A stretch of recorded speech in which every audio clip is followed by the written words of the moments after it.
Assalamualaikum, hello everyone. আজি আমি এইটো ভিডিঅ'ত বহুত কেইটামান ইম্পৰ্টেণ্ট টপিকৰ ওপৰত কথা পাতিম 2025ৰ নিটৰ কাউন্সেলিঙৰ ওপৰত। তো ভিডিঅ'টো ষ্টাৰ্ট কৰি লওঁ।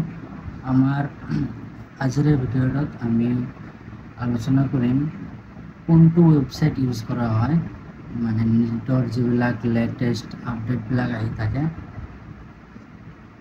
কোনটো ৱেবছাইট আৰু কেনেদৰে ইউজ কৰিব লাগে। এইটো মই যেতিয়া কাউন্সেলিং কৰি আছিলোঁ তেতিয়া বহুত এইটো প্ৰব্লেম ফেচ কৰি আছিলোঁ কি কেতিয়া নটিচ দিব একো নাজানিছিলোঁ। সেইকাৰণে মই এইটো আপোনালোকক জনাব বিচাৰিছোঁ।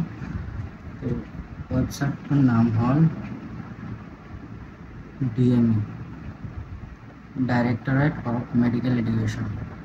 ইয়াৰ পৰা আপুনি গোটেইকেইটা ইনফৰমেশ্যন পাই যাব আৰু কি ইম্পৰ্টেণ্ট ডকুমেণ্ট লাগে আসাম ষ্টেটৰ MBBS আৰু BDS কাউন্সেলিঙৰ সময়ত গোটেইকেইটা এনেক্সাৰ ফৰ্ম এটা থাকে, সেইটো আপোনাক দেখাই দিম এইটো ভিডিঅ'ত। আৰু আসাম ষ্টেট মেৰিট লিষ্ট যিটো আছে সেইটোত কেনেকৈ কাট অফ কিমান যাব, অকলে কেনেকৈ এইটো এনালাইজ কৰিব পাৰিব সেইটো আপোনাক জনাই দিম। গতিকে ভিডিঅ'টো ষ্টাৰ্ট কৰোঁ। ফাৰ্ষ্ট আপোনালোকক দেখাই আছোঁ DME ৱেবছাইটটো। ফাৰ্ষ্ট ক্ৰমত গৈ আপোনালোকে যদি চাৰ্চ কৰি দিয়ে DME, তেনেহ'লে ফাৰ্ষ্ট যিটো ৱেবছাইট আহিব DME আসাম, এইটো অপেন কৰিব। অপেন কৰিলে এনেকুৱা ইয়াৰ ইণ্টাৰফেচটো আহিব। তো ইয়াত লেটেষ্ট নিউজটো পষ্ট থাকে, ইয়াত বহুত কিবা কিবি দিয়া আছে, কমপ্লিকেটেড হৈ যায়, সেইকাৰণে আমি বিচাৰিয়ে নাপাওঁ। কিন্তু ইয়াত লেটেষ্ট বুলি লিখা আছে। ৰিক্ৰুইটমেণ্ট এইবিলাক যিবিলাক জব দিয়ে সেইবিলাকৰ বিষয়ে থাকে আৰু এডমিশ্যন নটিচ, আমাৰ এইটোৱে ইম্পৰ্টেণ্ট। এডমিশ্যন নটিচন আহিলে আপোনালোকে একেবাৰে ওপৰত যিবোৰ PDF ফাইল দেখা পাব এইবোৰ লেটেষ্ট নিউজ হয়, আৰু এইবিলাক তলত যিবোৰ আছে এইবোৰ আগৰ নিউজ, পুৰণা নিউজবোৰ এইবোৰ হৈ থাকে। গতিকে আপোনালোকে এতিয়া চাব কি লেটেষ্ট নিউজ আছে আপোনালোকৰ MBBS BDS এডমিশ্যন এনেক্সাৰ্ছ, মানে কি ডকুমেণ্ট লাগিব সেইটো এনেক্সাৰত দিয়া আছে। আৰু BDS MBBS course admission rules 2017 up to 2025, আৰু এটা আছে important educational notice provisional state merit list. ইয়াত ক্লিক কৰিলে এইবোৰ ডাউনলোড হৈ যাব। তো মই অলৰেডি ডাউনলোড কৰি ৰাখিছোঁ, আপোনালোকক দেখাই আছোঁ। এইটো হ'ল আমাৰ এনেক্সাৰটো। ইম্পৰ্টেণ্ট মানে কি ডকুমেণ্ট আপোনালোকক ফাৰ্ষ্ট ৱেবছাইটটো দেখাই দিলোঁ, এতিয়া আপোনাক দেখাই দিওঁ কি ডকুমেণ্ট লাগিব কাউন্সেলিং কৰাৰ সময়ত। এইটো হ'ল এনেক্সাৰ 1ত দিয়া আছে permanent residency certificate of candidate his R father, মানে আপুনি যিটো PRC লৈ আছে সেইটোৱে ইয়াত ইউজ কৰিব পাৰিব, ইয়াত এইটো ইউজ নকৰিলেও হ'ব। কিন্তু নেক্সট এইটো certificate of study in Assam by the candidate, এইটো আপুনি যিটো স্কুলৰ পৰা প্ৰাইমাৰী, হাই স্কুল আৰু হায়াৰ ছেকেণ্ডেৰী যোৱাৰ পৰা পাছ কৰিছে, এই গোটেইকেইটা ফৰ্ম ফিল কৰি গোটেইকেইটা স্কুলৰ পৰা চাইন ল'ব লাগিব। ইয়াত candidate's name, father's name, candidate's নেমত নিজৰ নামটো লিখি ল'ব, father's name, mother's name, resident address, date of admission কেতিয়া লৈছিলে, এইবোৰ এপ্ৰক্স ইয়াৰ্ছটো লিখি দিলেই হৈ যায়। Class in which admitted, class in which candidate left school, reason for leaving school, completion of course, date of leaving school, full signature of headmaster, seal with date, name of headmaster with principal, এইবিলাক গোটেইবিলাক sign অফিচৰ পৰা লৈ ল'ব। এনেক্সাৰটো primary school, হাই school, higher secondary গোটেইকেইটা college বা স্কুলৰ পৰা চাইনটো ল'বই লাগিব, এইটো কম্পালচাৰি হয়। তাৰপিছত যদি আপোনাৰ OBC থাকে তেনেহ'লে এইটো লাগিব, আৰু যদি OBC MOBC নাথাকে তেনেহ'লে এইটো আপোনাক নালাগে। আৰু এইটো SC certificate of caste for the general belong to SC category, SC আপোনাৰ থাকিলে আপোনাক লাগিব এইটো। আৰু এইটো ST প্লেনৰ কাৰণে, এইটো TGL ৰ কাৰণে, এইটো চৰ এৰিয়াৰ কাৰণে। মোৰ চৰ এৰিয়া এইটো মই উলিয়াইছিলোঁ আৰু সেই অফিচৰ পৰা চাইনো লৈছিলোঁ, কিন্তু লাষ্টত মোৰ ওপৰৰবিলাকে চৰ এৰিয়া ইউজ কৰি লৈছে, তো মই আৰু এইটো ইউজ কৰিব পৰা নাই। অকল 4টাই চিট থাকে এইটো। তো ইয়াৰ পিছত আছে reserve certificate for son daughter of ex servicemen. যদি এক্স ছাৰ্ভিচমেন থাকে আপোনালোকৰ, তো এইটো ইউজ কৰিব, নাথাকিলেতো নহয়।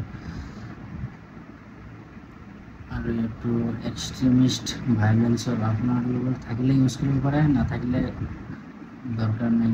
চাৰ্টিফিকেট মেটেৰিয়েলছ এইখিনিয়ে NHR-ত আছে। আৰু যদি আপোনাৰ EWS চাৰ্টিফিকেট থাকে, সেইটো আগৰ পৰাই ৰেডি কৰি ৰাখিব, সেইটো ইউজ কৰিব পাৰিব।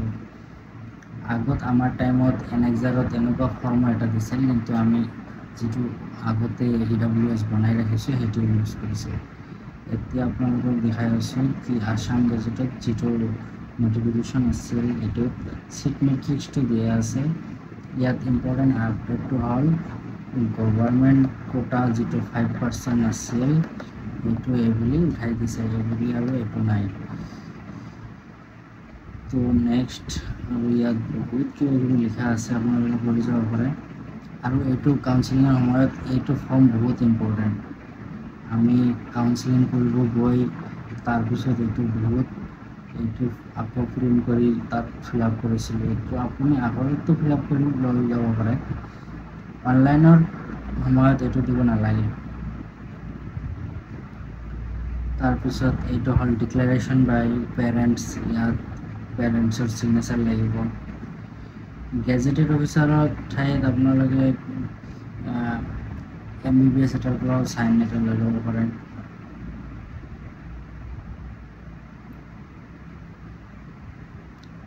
আৰু permanent resident certificate of the candidate PRC-টো এইটো NHR-টো যে দেখালোঁ সেইটো ইয়াতে এটাষ্ট কৰি দি দিছে, আপোনালোকে চাব পাৰে চেমে আছে এইবিলাক।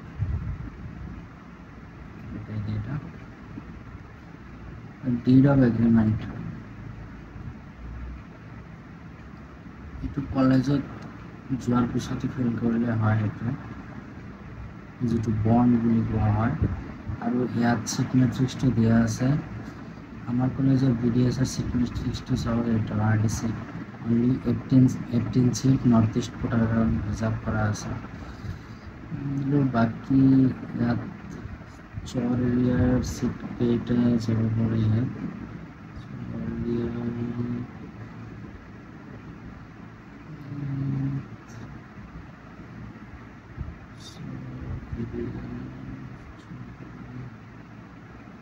এইটো ইয়াত 4টা চিট আছে। এইখিনিয়ে বণ্ডত এইখিনিয়ে আছে, বেলেগ একো নাই।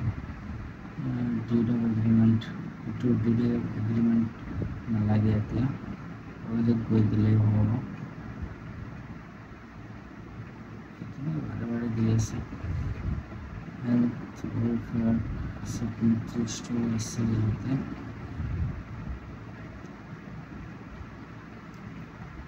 আৰু লাষ্টত আপোনালোকৰ যিটো নিটৰ আসাম ষ্টেট মেৰিট লিষ্ট দিছে, সেইটো ইয়াত এটাষ্ট কৰা আছে। ফাৰ্ষ্ট ৰেংক হৈছে 618। ইয়াত আপোনালোকে কেনেকৈ চাব কি মোৰ কাট অফ কিমান যাব, এইটো আপুনি কেনেকৈ বুজি পাব? এইটোৰ কাৰণে আপোনালোকে চাব লাগিব লাষ্ট ইয়াৰৰ যিটো নটিফিকেশ্যন আছে সেইটো আপোনালোকক চাব লাগিব। ইয়াত আপোনাৰ লাষ্ট ইয়াৰৰ যদি আপুনি ৰাউণ্ড 1-ৰ এইটো হ'ল, আৰু যদি আপুনি লাষ্ট ৰাউণ্ডটো চায় ষ্ট্ৰে ৰাউণ্ড, ইয়াত আপোনালোকে চাব গভৰ্ণমেণ্ট ডেণ্টেল কলেজ জেনেৰেলৰ গভৰ্ণমেণ্ট ডেণ্টেল কলেজ শিলচৰত, গভৰ্ণমেণ্ট ডেণ্টেল কলেজ শিলচৰত লাষ্ট চিটটো পাইছে আপোনাৰ এইটোৱে 1103 ৰেংক। গতিকে যদি কোনোবাই ভাবি আছে যে মোৰ ৰেংক 27,000, 2700, 1600, 1700, 2000, তো মই ভিডিঅ'ছত পাম নে নাপাম, কাউন্সেলিং কৰোঁ কি নকৰোঁ, সেইটো ক্ষেত্ৰত আপোনালোকে চাব পাৰে। লাষ্ট ইয়াৰত 1103 ৰেংক যাৰ আছিল সেইজনে BDS পাইছে একেবাৰে লাষ্ট ৰাউণ্ডত। তো যদি আপোনাৰ 2700 বা তাতকৈ বেছি ৰেংক থাকে তো কাউন্সেলিং কৰিব নালাগে, পোৱাৰ চান্স একেবাৰেই নাই। যদি লাষ্ট কাউন্সেলিঙত আপোনাৰ এবাৰ কেইবাটাও নতুন কলেজ আহিছে তো আপোনালোকে 1500 ৰেংকলৈকে কাউন্সেলিং কৰিব পাৰে। আৰু ইয়াত লাষ্ট ইয়াৰত কিমান ৰেংকলৈকে জেনেৰেলৰ গৈছে সেইখিনি চাই আপুনি ইয়াত আপোনাৰ কেটেগৰী হিচাপত চেক কৰি চাব পাৰে। ধৰি লওক আপোনাৰ লাষ্ট ইয়াৰ জেনেৰেলৰ ষ্টেট ৰেংক 600লৈকে MBBSত চিট পাইছে। গতিকে আপুনি ইয়াত যদি 600 অকল জেনেৰেলৰটো কাউণ্ট কৰি যায়, 600 লৈ যিমান ৰেংক যাব তো সেইটোৱে ধৰি লৈ আপুনি ক'ব পাৰে কি কাট অফ কিমান যাব পাৰে। তো এইটোৱে আছিল আজিৰ এই ভিডিঅ'টোত। যদি ভিডিঅ'টো ভাল পায় লাইক কমেণ্ট শ্বেয়াৰ কৰিব। Thank U.